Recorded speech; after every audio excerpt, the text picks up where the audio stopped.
The story of King Saul is a tragic one. Saul is the first king of all the tribes of Israel, and he starts out with much promise.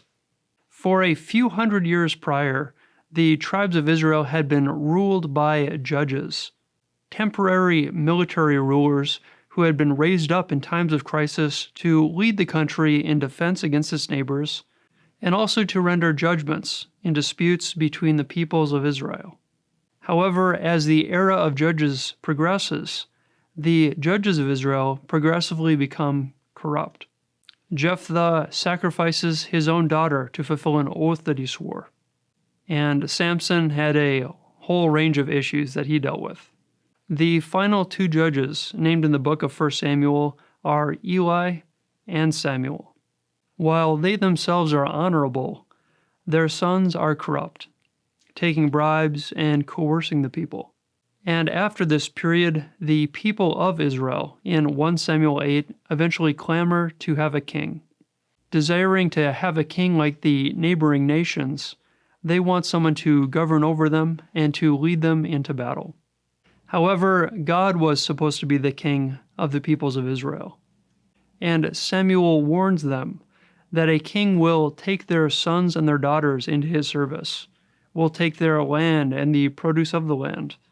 And though this is against the initial plan for the people of Israel, Samuel speaks with God, and God instructs him to follow their wishes, to indeed install a king over Israel. And so Samuel dutifully gives in to their wishes. Here is where Saul enters the picture. Though previously unmentioned in the Bible, he is described as a rather impressive individual.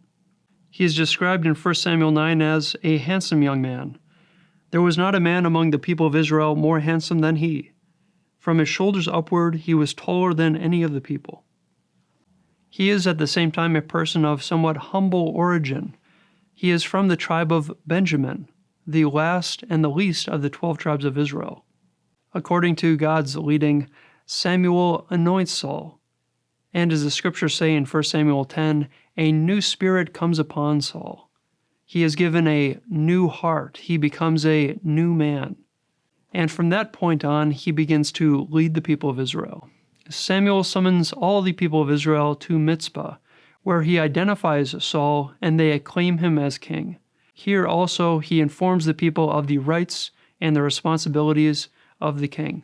It is an auspicious beginning, as Saul himself is seemingly modest, hiding himself among the baggage not to be found.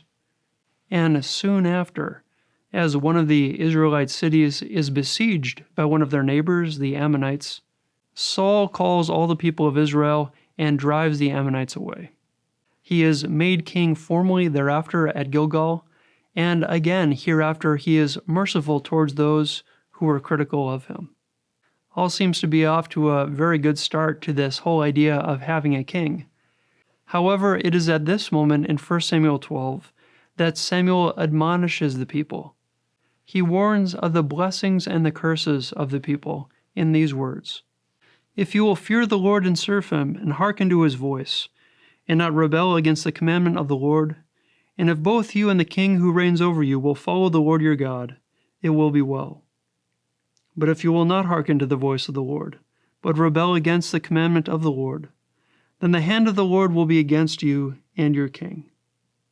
These are crucial last words that Samuel gives to the people regarding their king, and, as we'll see, it proves to be prophetic.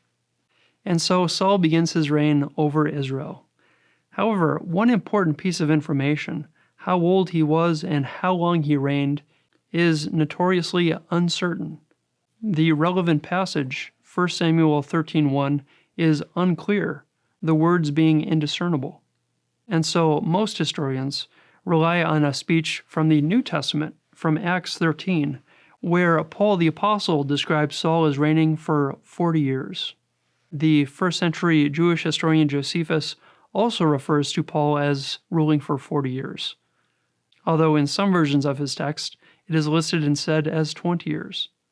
And complicating things further is that many reigns of kings and judges are listed as 40 years, leaving us unsure whether it means an actual 40 years or whether this is an expression indicating a full life or a lifetime's work.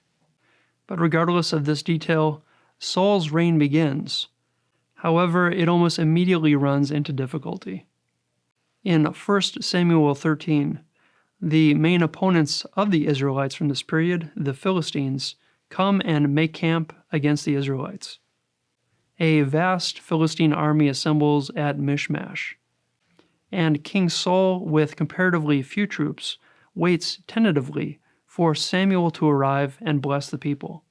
However, after the expected 7 days and Samuel still has not showed up, and as troops are beginning to desert in fear, Saul takes it upon himself to offer sacrifice on Samuel's behalf, a function that was reserved in the Mosaic Law for the priests. Samuel arrives immediately after the offering has been given, and he castigates Saul for disobeying God's command, and informs him that his reign will not continue as originally intended. Through a daring maneuver by Saul's son Jonathan, the Israelites rally and drive the Philistines into disarray.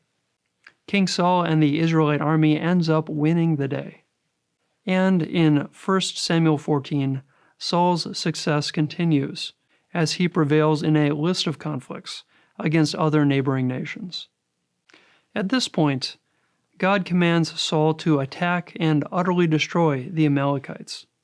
This raises one of the most troubling and difficult questions about the Bible, of why God would command the destructions of any peoples. And this is such an important question that it deserves full treatment in other reflection. But in brief, the Amalekites had attacked the Hebrews while they were wandering in the wilderness for 40 years. They had also joined with the enemies of the Israelites in the book of Judges on a couple occasions. And after this time, the Amalekites would attack King David's city of Ziklag, and in the distant future, the advisor Haman in the book of Esther would conspire to have all the Israelite peoples destroyed. And too, a number of the tribes of this region have been engaged in deeply immoral practices, including child sacrifice. And for these reasons, and to prevent their future threat, the Amalekites are to be destroyed. However, Saul disobeys God's command. He spares the king of the Amalekites, and he keeps the best of the herds for the people. Samuel confronts Saul in this matter, and while Saul seems to be evasive, he finally confesses he did this because he feared the people, and he obeyed their voice. At this point, Samuel informs Saul decisively that his kingdom will come to an end, and another will be raised up in his place. And thereafter, Samuel anoints David to be the next king. The Holy Spirit comes upon David in power, and correspondingly leaves Saul, after which he is afflicted by an evil spirit. However, Saul is somewhat relieved by music, and David, as a musician, is taken into the king's court to play the lyre when the spirit afflicts King Saul. And ironically, these two anointed kings of Israel are in the same court together. However, David's prestige grows rapidly.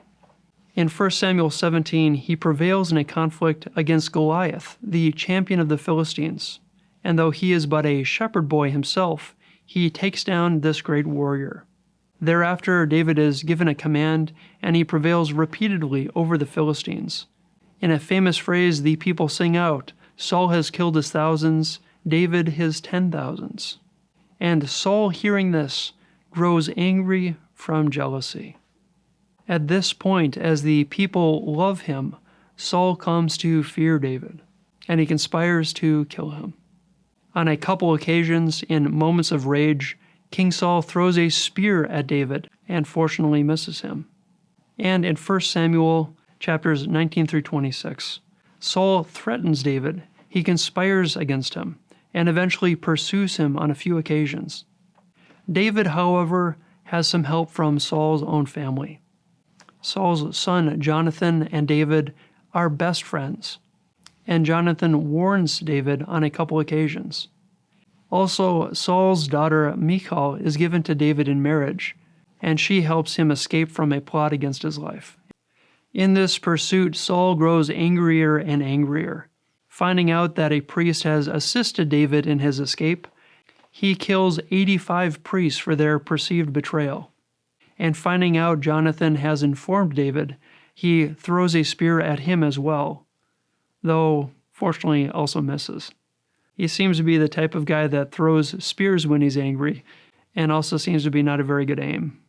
While he hunts David, however, David's character is shown in a much brighter light. On 2 separate occasions, David, with the opportunity to kill Saul, spares his life. And after both instances, Saul recognizes his wrongdoing, even though he never relents in his anger and jealousy towards David. Finally, the Philistines launch another attack against the people of Israel and encamp at Mount Gilboa. Saul, in a precarious position and not getting guidance from the Lord, disobeys the commandments of God again and consults a medium, the Witch of Endor. In this encounter, Samuel is raised from the dead and informs Saul that indeed he will lose the battle and that his kingdom is coming to an end. Samuel's prediction the next day comes true.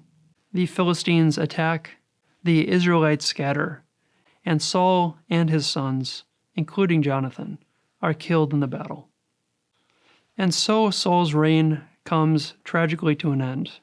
Though beginning with such promise, Saul, disobeying God's commands, violates the covenant, bringing about his downfall. His major offenses include offering sacrifices in place of the priest, in disobeying God's command by sparing the Amalekites out of fear of the people, in opposing David, God's new anointed, in violence and jealousy, in killing 85 priests who innocently assisted David, and in consulting a medium to know the future.